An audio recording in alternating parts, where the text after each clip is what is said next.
Salam sejahtera dalam kasih Kristus. Apa kabar Bapak Ibu Saudara sekalian? Jumpa lagi kita di channel ini. Kali ini kita akan membahas pertanyaan MTPJ Gemim tanggal 30 April sampai tanggal 6 Mei tahun 2023. Kristus telah bangkit, maka kita juga harus bangkit, semangat menjalani kehidupan karena kuasa Kristus senantiasa menyertai kita. Nah, Bapak Ibu Saudara sekalian, ada 3 pertanyaan yang diajukan di sini. Yang pertama, apa yang saudara pahami tentang umat Tuhan adalah milik Kristus menurut perikop 1 Korintus 3 ayat 10 sampai ayat yang ke-23. Yang kedua, apa pendapat saudara tentang fenomena politik identitas dihubungkan dengan bacaan ini? Yang ketiga, bagaimana mengatasi persoalan yang muncul karena mengidolakan tokoh-tokoh gereja dan masyarakat yang menyebabkan konflik dan perpecahan. Nah, saudara sekalian, tidak usah kita berlama-lama, kita langsung saja masuk pada pertanyaan nomor 1.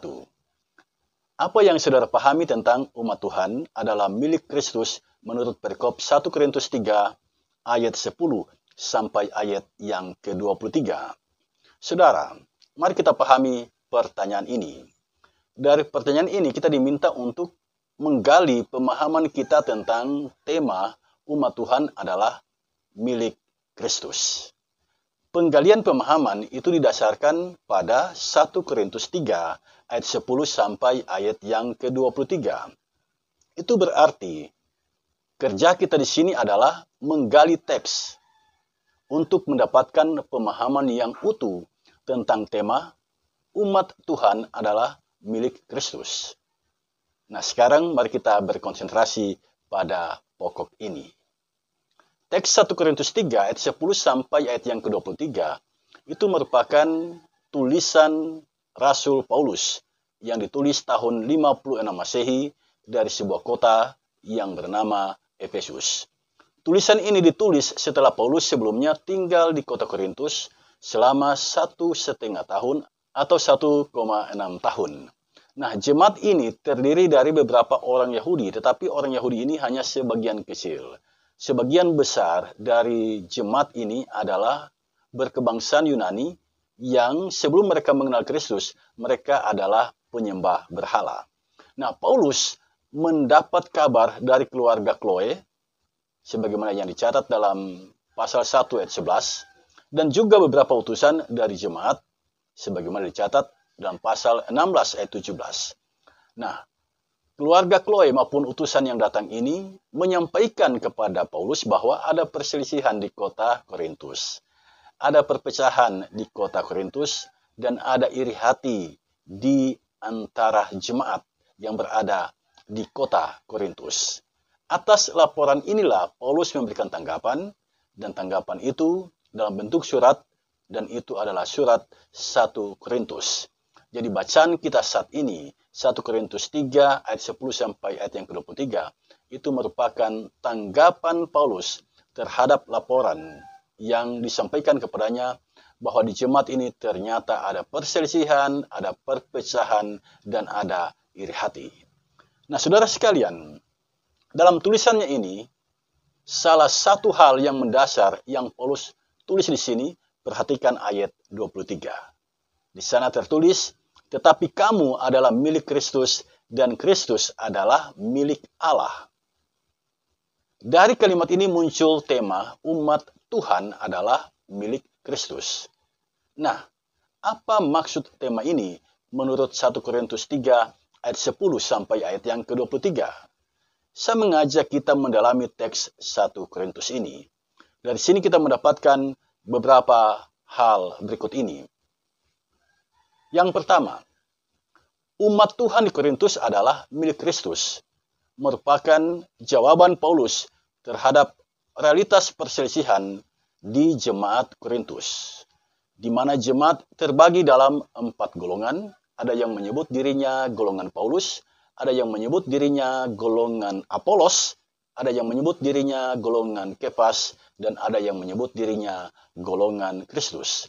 Hal ini dapat kita baca di dalam 1 Korintus 1 ayat 12. Yang kedua, umat Tuhan adalah milik Kristus disampaikan oleh Paulus untuk mengingatkan bahwa walaupun para pelayan berbeda satu sama lain, tetapi semuanya membangun di atas dasar Yesus Kristus. Hal ini dapat kita baca dalam 1 Korintus 3 ayat 10 sampai ayat yang ke-11. Yang ketiga, Tuhan akan menguji pekerjaan tiap orang pada hari Tuhan. 1 Korintus 3 ayat 12 sampai ayat yang ke-15. Yang keempat, Paulus menggeser pemahaman bait Allah, bangunan atau gedung, menjadi bait Allah tubuh. Roh Allah berdiam di dalam diri umat Tuhan. Yang kelima, Paulus menyebut semuanya kamu punya. Tetapi kamu adalah milik Kristus. Itu berarti semua yang ada di jagat ini adalah milik Kristus. Dengan demikian, jemaat sebagai milik Kristus memuliakan sang pemilik. Ya, sang pemilik, yaitu Kristuslah yang harus dimuliakan dan bukan manusia. Sebab hikmat dunia adalah kebodohan bagi Allah. Nah, saudara sekalian, dari sini jelas bagi kita, umat Tuhan adalah milik Kristus. Itu mengandung pengertian. Yang pertama, jemaat harus memuliakan Tuhan, bukan hamba Tuhan. Yang kedua, jangan mengidolakan pelayan Tuhan tertentu, sebab baik pelayan maupun warga jemaat, semua adalah milik Kristus. Yang ketiga, kepemilikan jemaat adalah Kristus, maka yang dikerjakan di jemaat adalah demi kemuliaan Kristus semata. Nah, saudara sekalian, inilah jawaban saya atas pertanyaan nomor 1. Nah, sekarang mari kita masuk pada pertanyaan nomor 2. Apa pendapat saudara tentang fenomena politik identitas dihubungkan dengan bacaan ini? Saudara, jika kita memahami pertanyaan ini, maka yang harus pertama kali kita lakukan adalah memahami dulu apa yang dimaksud dengan politik identitas. Politik identitas adalah sebuah alat politik suatu kelompok seperti etnis, suku, budaya, agama, atau yang lain untuk tujuan tertentu. Misalnya, sebagai bentuk perlawanan atau sebagai alat untuk menunjukkan jati diri suatu kelompok tertentu. Tujuannya mendapatkan dukungan dari orang-orang yang merasa sama, baik secara ras, etnis, agama, dan elemen perekat lainnya. Nah, politik identitas akan menggiring opini publik bahwa orang yang tidak beridentitas sama dengan mereka tidak pantas untuk menjadi pemimpin. Nah, apa pendapat saudara tentang fenomena politik identitas dihubungkan dengan bacaan kita saat ini? Saudara, di sini dimintakan pendapat kita. Apa pendapat kita tentang politik identitas dihubungkan dengan bacaan 1 Korintus 3 ayat 10 sampai ayat yang ke-23. Dengan memahami pengertian politik identitas yang saya sudah ulas tadi dan berpijak dari 1 Korintus 3 ayat 10 sampai ayat yang ke-23, saya bisa katakan begini. Yang pertama, politik identitas merupakan salah satu pemicu perselisihan dalam kehidupan bergereja, bermasyarakat, dan bernegara. Jika di gereja ada orang yang mengedepankan kelompok tertentu dan menafikan kelompok lain, gereja itu terancam pecah. Yang kedua, politik identitas sering digunakan bukan untuk kepentingan persekutuan, bukan juga untuk kepentingan masyarakat, tetapi untuk kepentingan orang yang memainkan politik identitas itu. Waspadalah jika politik identitas itu ada di dalam gereja. Gereja terancam pecah. Yang ketiga, politik identitas tidak sesuai dengan ajaran Kristus. Kristus mengajarkan kita, kasihilah sesama manusia seperti dirimu sendiri. Kita adalah milik Kristus. Hiduplah berpadanan dengan ajaran Kristus. Saudara sekalian, itulah jawaban untuk pertanyaan nomor 2. Dan sekarang mari kita masuk pada pertanyaan nomor 3. Bagaimana mengatasi persoalan yang muncul karena mengidolakan tokoh-tokoh gereja dan masyarakat yang menyebabkan konflik dan perpecahan. Ya.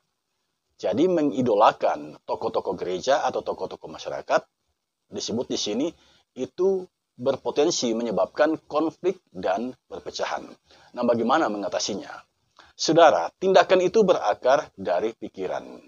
Untuk mengatasi persoalan mengidolakan tokoh-tokoh gereja dan masyarakat yang menyebabkan konflik, langkah yang harus kita tempuh yang pertama, memberikan pemahaman bahwa segala hormat dan pujian adalah bagi Kristus. Jangan tergoda mengidolakan orang, tetapi Kristuslah yang dimuliakan. Yang kedua, memberikan pemahaman bahwa kelebihan orang tertentu itu adalah kasih karunia Tuhan semata. Jika kita punya kelebihan, itu adalah kasih karunia Tuhan semata. Karena itu, Tuhan sang pemberi karunia itu yang harus dimuliakan, bukan yang mendapatkan karunia itu. Yang ketiga, mendorong semua warga jemaat agar tidak tergoda mencari pujian dalam persekutuan beribadah di dalam tubuh gereja. Arahkan segala pujian hanya bagi Tuhan semata. Yang keempat, menyerukan pertobatan atas tindakan mengidolakan manusia. Biarlah Kristus yang selalu dimuliakan dan bukan manusia.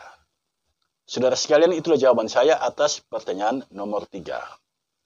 Sampai di sini saya mau katakan, mintalah hikmat Tuhan agar Dia memberikan pencerahan bagi kita semua untuk mendalami kebenaran firman-Nya sehingga kita bertumbuh sebagai pribadi yang selalu mentaati kebenaran firman Tuhan dan hidup sesuai dengan kehendak-Nya.